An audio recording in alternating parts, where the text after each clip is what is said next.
Hello everyone, welcome to our channel. ఎడతెరిపి లేకుండా ఉత్తర కోస్తా జిల్లాలో గత 2 రోజులుగా కురుస్తున్నటువంటి భారీ వర్షాలు. వివరాల్లోకి వెళ్ళిన వాతావరణ పరిస్థితులు ఏంటి, ఏ జిల్లాలో వర్షాలు నమోదయ్యే అవకాశాలు ఉన్నాయి, అల్పపీడన ప్రభావం ఏ జిల్లాల మీద అత్యధికంగా ఉంటుందో తెలుసుకునే ముందు మీరు ఇంకా మన ఛానల్ కనుక సబ్స్క్రైబ్ చేయనట్లయితే వెంటనే సబ్స్క్రైబ్ చేయండి.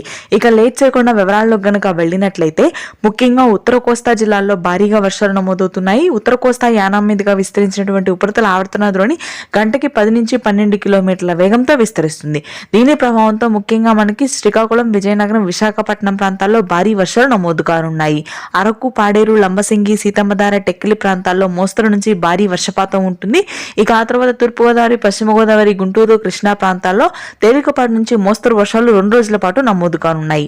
జూలై మొదటి వారంలో అత్యధికంగా మనకి మధ్యాంధ్ర జిల్లాలో వర్షాలు కురుస్తాయి. తెలంగాణ వ్యాప్తంగా కొన్ని జిల్లాల్లో ఉష్ణోగ్రతలు, మరికొన్ని జిల్లాల్లో వర్షాలు. అల్పపీడన ద్రోణి ప్రభావంతో మధ్య తెలంగాణ, ఉత్తర తెలంగాణ జిల్లాలో మోస్తరు నుంచి భారీ వర్షపాతం ఉంది. పలు చోట్ల 12 నుంచి 13 సెంటీమీటర్ల వర్షం నమోదు కానుంది. హైదరాబాద్ పరిసర ప్రాంతాలు, ఖమ్మం, భద్రాద్రి కొత్తగూడెం జిల్లాలో మోస్తరు వర్షాలుంటాయి. రాయలసీమ, దక్షిణ కోస్తా జిల్లాలో మాత్రం పొడి వాతావరణం కొనసాగుతుంది. Thanks for watching this video. Please do subscribe.